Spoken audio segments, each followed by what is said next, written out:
लोहार और दानव। बहुत समय पहले की बात है। एक घने और रहस्यमय जंगल के किनारे बसे एक गांव में एक लोहार रहता था। वह अपनी कला में इतना निपुण था कि लोहे को फूल की पंखुड़ी जैसा पतला और पहाड़ की चट्टान जैसा मजबूत बना सकता था।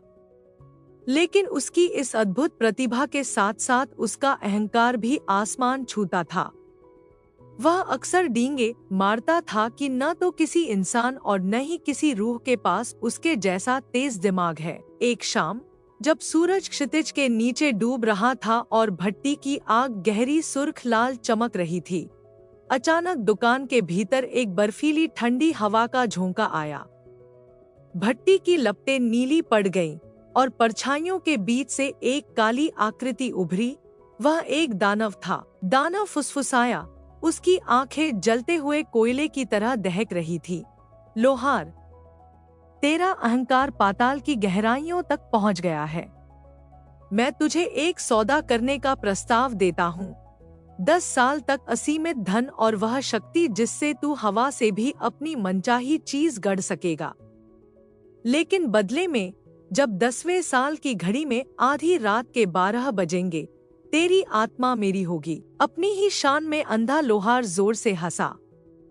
उसने सोचा कि 10 साल तो एक पूरा जीवन काल होते हैं और वह आसानी से अंधेरे के इस जीव को मात दे देगा। उसने अपनी उंगली चुभाई और खून से उस अनुबंध पर हस्ताक्षर कर दिए। अगले 10 वर्षों तक लोहार एक राजा की तरह रहा। उसकी साधारण सी दुकान एक भव्य महल बन गई। अब उसे निहाई पर पसीना बहाने की जरूरत नहीं थी। वह बस लोहे को आदेश देता और लोहा खुद आकार ले लेता। वह उस क्षेत्र का सबसे अमीर आदमी बन गया। लेकिन जैसे जैसे समय बीतता गया, अनुबंध का बोझ उसके सीने पर भारी होने लगा। आखिरी साल में उसे नींद आना बंद हो गई। हर परछाई उसे एक खूनी पंजे जैसी लगती थी और हवा का हर झोंका दानव की हंसी जैसा सुनाई देता था। एक बरसाती शाम एक बूढ़ा और थका हुआ साधु लोहार के दरवाजे पर आया और रोटी के एक टुकड़े तथा अपनी फटी चादर सुखाने के लिए जगह मांगी। अपनी आसन्न मृत्यु के डर से विनम्र हुए लोहार ने साधु के साथ बहुत दयालुता का व्यवहार किया। उसने उसे अपना सबसे अच्छा भोजन खिलाया और सोने के लिए गर्म बिस्तर दिया। सुबह होते ही साधु ने अपना असली रूप प्रकट किया। वह एक दिव्य दूत था। साधु ने कहा, तुम्हारी इस निस्वार्थ दयालुता के लिए मैं तुम्हें 3 वरदान देता हूँ। सावधानी से चुनना। लोहार ने आशा की एक किरण देखते हुए सोना या लंबी उम्र नहीं मांगी। उसने 3 विशिष्ट जादुई वस्तुओं की मांग की। एक पेड़, मेरी दुकान के बाहर जो नाशपाती का पेड़ है, उस पर जो भी चढ़े वह तब तक वहीं चिपका रहे जब तक मैं उसे उतरने की अनुमति न दूं। 2 कुर्सी, मेरे चूल्हे के पास जो मखमली कुर्सी है, उस पर जो भी बैठे वह तब तक न उठ सके जब तक मैं उसे अनुमति न दूं। 3 थैला, जो कोई भी मेरे लोहे के जाल वाले इस थैले में घुसे वह तब तक उसमें कैद रहे जब तक मैं उसकी डोरी न खोलूं। साधु ने धीरे से कहा, तथास्तु, और धुंध में ओझल हो गया। अगले ही दिन 10 साल का अनुबंध समाप्त हो गया। गंधक की गंध और धुएं के साथ दानव प्रकट हुआ। लोहार, समय पूरा हुआ। अपनी आत्मा पैक कर ले, हमें नरक की गहराइयों की लंबी यात्रा पर निकलना है। लोहार ने बाहर नाशपाती के पेड़ की ओर देखा और कहा, निश्चित रूप से स्वामी, लेकिन जरा उन पके हुए फलों को तो देखिए। मैं खाली पेट अपनी अंतिम यात्रा पर नहीं जाना चाहता।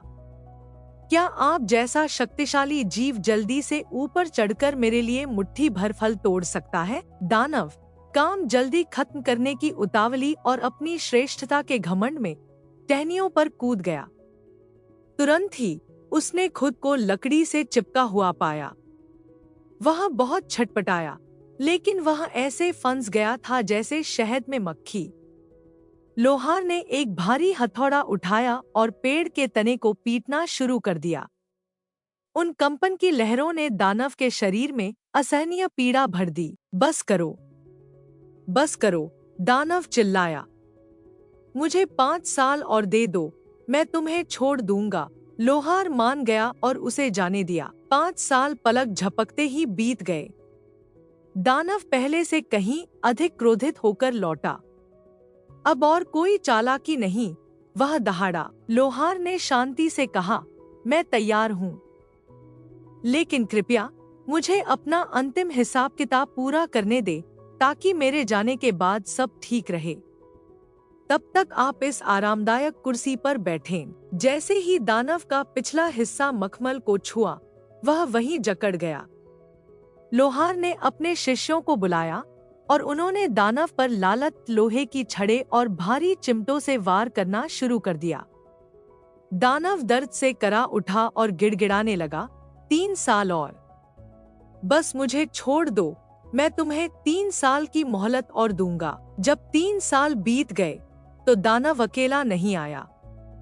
वह अपने साथ छोटे शैतानों की एक पूरी सेना लेकर आया, ताकि इस बार पेड़ या कुर्सी का कोई चक्कर न रहे।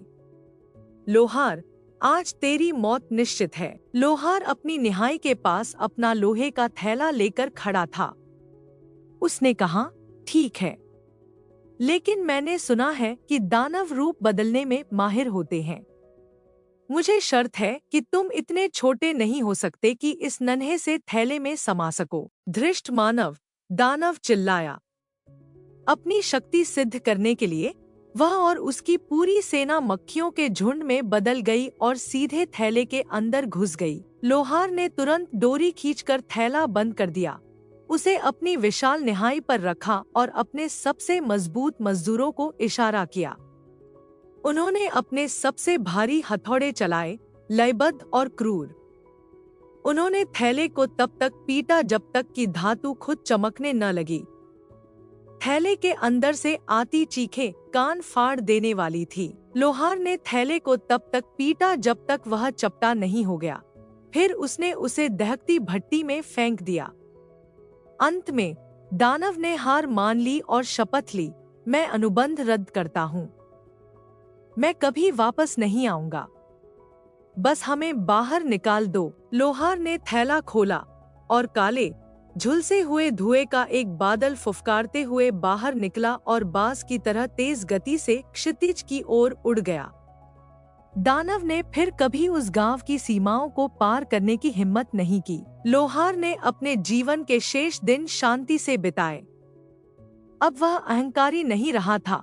उसने अपनी संपत्ति का उपयोग गरीबों की मदद के लिए किया और दोपहर के समय गांव के बच्चों को यह सिखाने में बिताया कि शक्ति अच्छी है, लेकिन एक तेज दिमाग और दयालु हृदय वे सबसे महान औजार हैं जिन्हें एक मनुष्य खुद के लिए गढ़ सकता है।